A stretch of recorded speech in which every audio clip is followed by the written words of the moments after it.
This video is going out to the Amanda Video, and apparently she has a channel, and I'm going to directly address her. Okay. Now, you asked me why I sent you the video. Well, I'm going to give you my response now. You had commented on a video about New York, and what I wanted to do was talk to people about what Michael Bloomberg recently did in New York, or what he's trying to do anyway. I don't know whether he actually succeeded or not, but he's trying to do this. And I wanted to get their feedback about what he's trying to do. And I'd love to hear your feedback as well. Okay? Now here's what's going on. Get ready for this.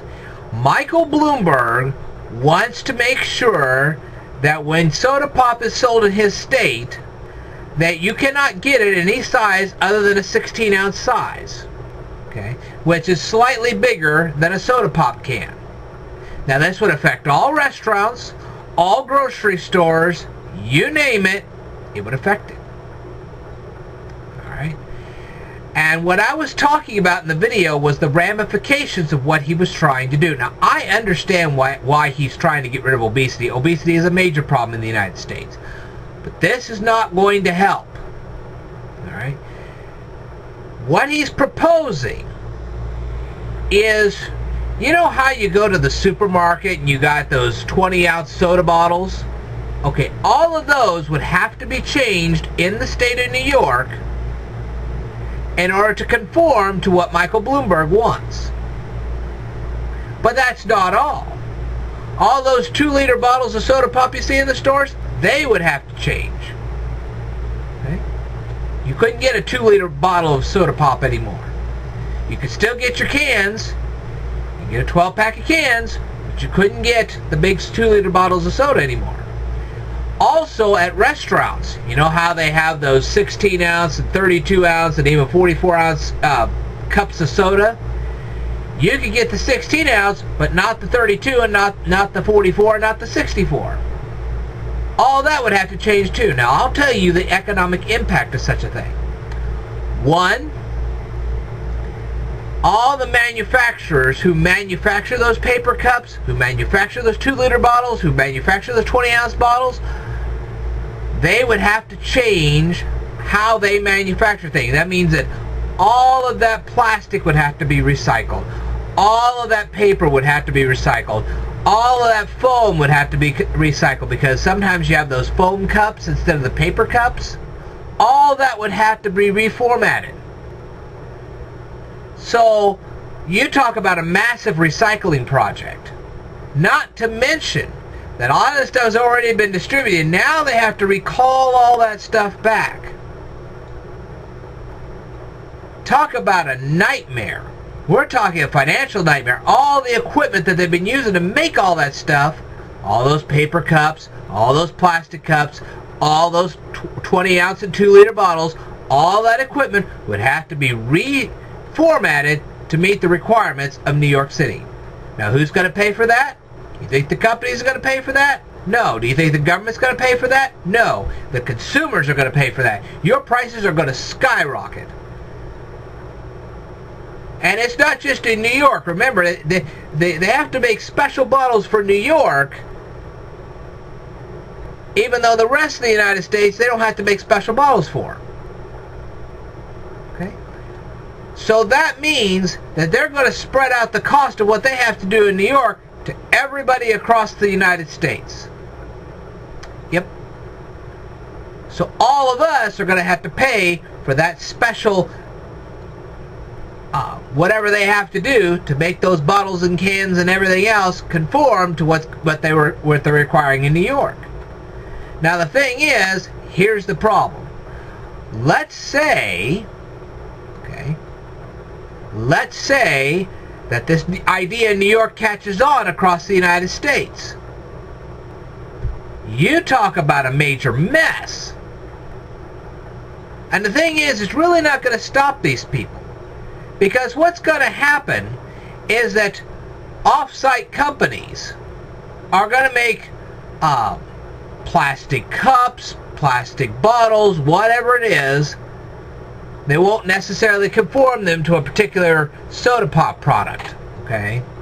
They won't look like a real 2-liter bottle. They won't look like anything. It'll just be a generic type thing. You've seen those thermoses that you see in the lunch thing. Only they'll make it for the bigger adult size. Okay, so they're going to work around this, and they'll manufacture these bottles and say, well, this is good for juices and water and everything else. You can't say, well, what we manufacturers can do.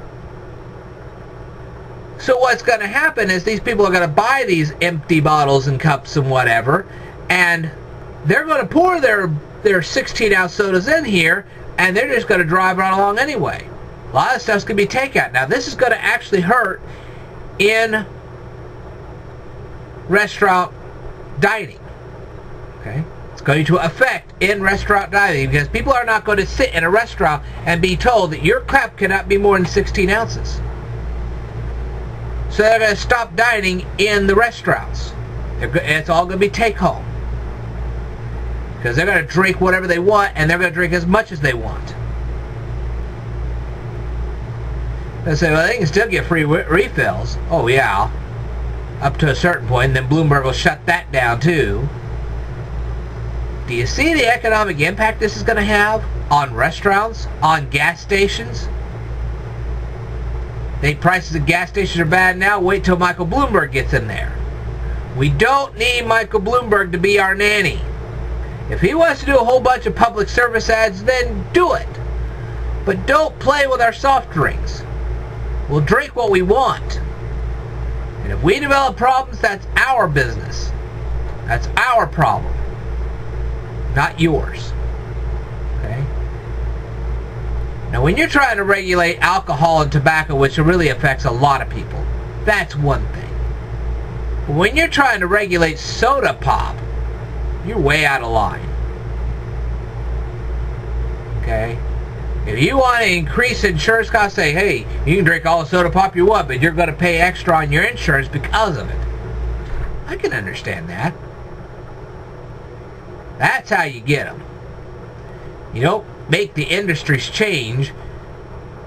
You make the people on the insurance more responsible.